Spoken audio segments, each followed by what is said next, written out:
we have with us good friend of the show, Myriam Joire. Myriam, thank you again for coming on to the Before You Buy. How are you? I'm good. It's summertime, and summertime means that, you know, we're going to be taking a lot of pictures on a vacation. We all took our vacation, so we're back now. Yeah, exactly. Yeah. And speaking of vacation, you have yourself a nice little gadget. Tell me about this. Yeah, so this is the Fujifilm X30. It's a relatively recent, recently launched Fujifilm top-of-the-line point-and-shoot camera. It's designed for people who love photography, like me, but don't want to lug around a DSLR, for example, and want something a little better than their phones. Even though phones like the iPhone 6 and the G4 and the GS6 today are really good, this just cranks it up a notch. I wanted to ask you about that because, I mean, you're a phone person. Yeah. You get all the best phones, all the greatest phones, and you get to play, especially with phones that have beautiful cameras, and yet you felt compelled to bring a point and shoot along with you on your vacation. So the reason for that, I went to Iceland, and you've got some pictures here that we can show, but the reason for that is the interface, right? Like this camera has a bunch of knobs everywhere in all the right places that if you're like a very capable photographer, you can exploit. So you can shoot full manual, you know, I can have my finger rest on this little wheel for shutter speed, this ring here for aperture. It feels like an analog camera from back in the day. Let me go through some of these things because I think that's important. Regardless of what this camera does and how new it is, there's a crop of cameras out there, high-end point and shoots, they're designed for kind of professional photographers, and they have these type of controls. So, you know, first of all, you take out the lens cap, you twist it on. Oh, okay. And then you have a 4-time optical zoom. Again, optical zoom is something you can't get on a phone camera today, not commonly anyway. And it really does, you know, make for a better zoom. Here's a dedicated switch for manual focus, continuous focus, and single shot focus, which is, you know, something you'd find on normally like a Canon or a Nikon. Right. Here you have a button that lets you switch what mode this programmable dial does. So it could be manual focus, it could be, you know, ISO speed, aperture, whatever you want. I like that. Here's your shooting modes. This looks like an old traditional shooter's camera where you've got your speed and all your modes right up at the top. Right, and Fuji and a bunch of other companies have kind of gone back on this retro look, but because the control and user interface is really something you can't replicate with modern digital technology. So they wanted to bring that back. And so you have, this is the mode selector, you know, like program, shutter speed, aperture priority, manual, panorama, all that. What's cool about this camera is that it has a traditional hot shoe, so you can mount a whole bunch of accessories, flashes, and other things. It does have a built-in flash as well that you can fire off if you'd like. Dedicated EV button, so that, like as you can see in the viewfinder, changes the brightness of the shots in real time. And then you have a really nice kind of mechanical feeling shutter key here. I've already mentioned this button here lets you adjust, you can program it as well, and it's also got a click function on it. So basically, without having to look at the camera or the interface, because there's an electronic viewfinder as well, you can, look at me right now, I'll show you. You can go like this, and it automatically switches from the LCD in the back to this high-resolution OLED viewfinder, and lets me shoot like a pro, really frame my shot. I can see all the parameters and adjust them. So this is the kind of experience you cannot is that a through the lens or is that another screen? No, this is another screen. It's another screen, okay. Yeah. So it's not a reflex like through the lens, and it's not a optical viewfinder that you'd find on the older point and shoots where you have a hole here, but that framing doesn't match the framing of your shot. This actually reflects what the sensor is seeing, including, you know, the brightness of it and everything. So it's very accurate if you're shooting. So that's in a nutshell what this user experience is optimized for. So it has a lot of the features that I might expect out of a DSLR. Exactly. Like, for example, I can make the focus ring, and I can use the back wheel for my aperture, which is all great. But now the big question, what about quality? So is it significantly better than what I get from a camera? It's significantly better than what you get from your smartphone, even the best smartphones. Oh, that's nice. It's probably at the same level as an entry-level DSLR, this one. Oh, okay. So it's a 12-megapixel sensor with really, really good, you know, large sensor. It's a little smaller than APS-C. I think it's you know, kind of similar to the micro four thirds type size sensor. Okay.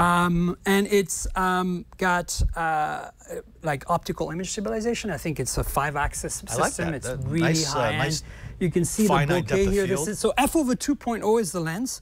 And if you're on maximum zoom, you only drop to f/2.8, which means you're still gathering a lot of light. A lot of lenses, when you zoom in, you lose some of the f-stops, and sometimes quite a bit. So this is a big deal. I see these are outdoor photos, and most cameras will look beautiful outdoors. If you go back a bit, Brian, there's some photos in New York at night. So go back in time. Oh, this one? Like that one, the one before. Oh. So this is shot at ISO 800. I often, I wanted to get the guy. See the guy? He gives me a dirty look there. And I got him. And I mean, you have to understand, this was not shot like preparing my shot. This was like this, I'll show you, right? It was like literally I'm walking around, and as I'm walking, I'm seeing the shot, right? And I go like this. Done.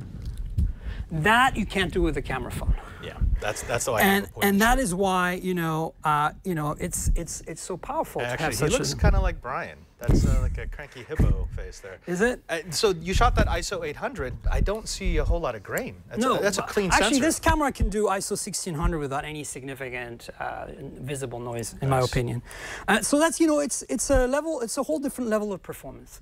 Other things you should know about this particular camera: it has Wi-Fi, so you can remote control from your smartphone. You can use your smartphone as a GPS receiver to geotag your photos. You can transfer the photos to your smartphone and upload them full res if you want that way, like Instagram or Flickr or whatever.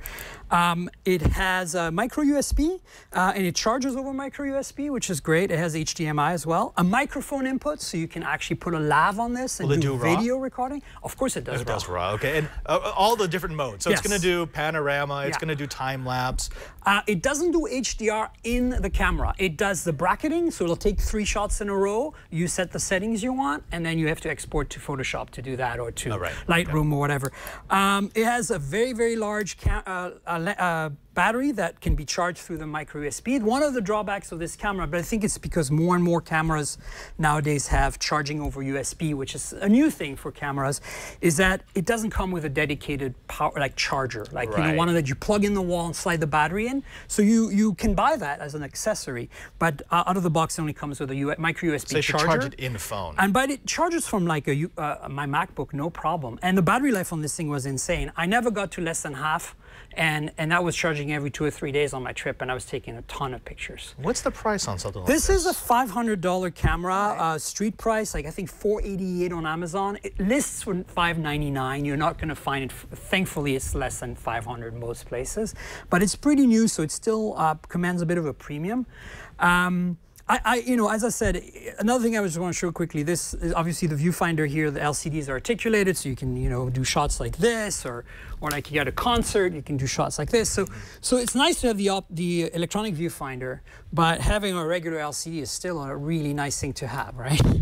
Of course, a tripod mount, all the thing you'd expect. It's also somewhat dust and humidity proof, so I was able to shoot behind. That's a big one. Behind waterfalls in Iceland, shoot through the waterfall, without the water going on the camera. Were you able to come out of an air-conditioned car into the environment without it just fogging over? Correct. Okay. Yeah. Good. So you get some stuff from using a dedicated camera over your camera phone, and this gives you that at a reasonable price without going all out. Because my belief is that you shouldn't buy an entry-level DSLR. You're way better served by something like this. It'll teach you all the things you need to learn about photography. DSLR, go high-end. That's the only way to go, full frame. And so, this is a buy for me. It's the kind of the perfect storm of features. But before we get there, though, you got to break it down. So, the people who might be looking at something like this over, say, just their phone camera or maybe a DSLR, what would be the pros and the cons? I would say that the idea behind using this camera is if you are interested in photography as a hobby, you want to learn, but you want to start maybe in full auto mode where it does it all for you like your camera phone would, and slowly you're going to pick up these skills and try and experiment.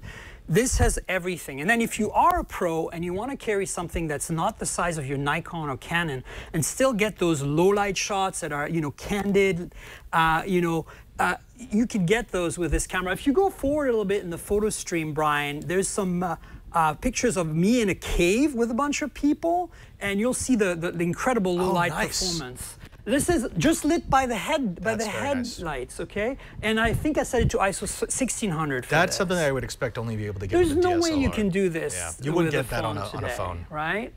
You can see the motion from them walking up, but the stairs are clear, and that's the whole point. So if you're a professional or you're really a seasoned photographer, this is something you can still potentially put in a pocket or under a hoodie, you know, to protect. And so the things I love about it is the electronic viewfinder, the Wi-Fi connectivity, the manual controls that are configurable. Things I don't like about it, doesn't come with a dedicated battery charger. And no built-in HDR. You actually have to process outside. But panorama is processed in the camera, which is there's a few of them in there. And it's interesting that they chose to do the panorama but not the HDR. Another maybe small minus is the GPS. There's no GPS, so you need to use your phone's GPS over Wi-Fi to get the tagging. And honestly, the setup on that is you're not going to use it. The reality is it's just a pain. So, you know, I think it's a buy. I think this is one of the best. I've got a few point and shoots. I've got the RX100, which is kind of Sony's high-end point and shoot that everybody talks about as the reference in this field. And honestly, I think in many ways it's as good, if not better. There you have it. It's a buy for the Fujifilm X30 for Myriam Joire. Now, Myriam, they can find you all over the TWiT TV network. You're here on Before You Buy. You regularly guest on All About Android. Correct. But where else can they find you? On Twitter, I'm Tankgirl without the vowels. It's at TNKGRL. My blog is tankgirl.com, TNKGRL.com. You know, you'll find me on the Twitterverse and the Facebook universe and the Google Plus and all that. And all the tubes. Yeah, all the tubes. All over the tubes. And of course, here on TWiT. There you go. If you're looking for a camera for this summer's travels, this might be the thing to fill the gap between your phone and your DSLR.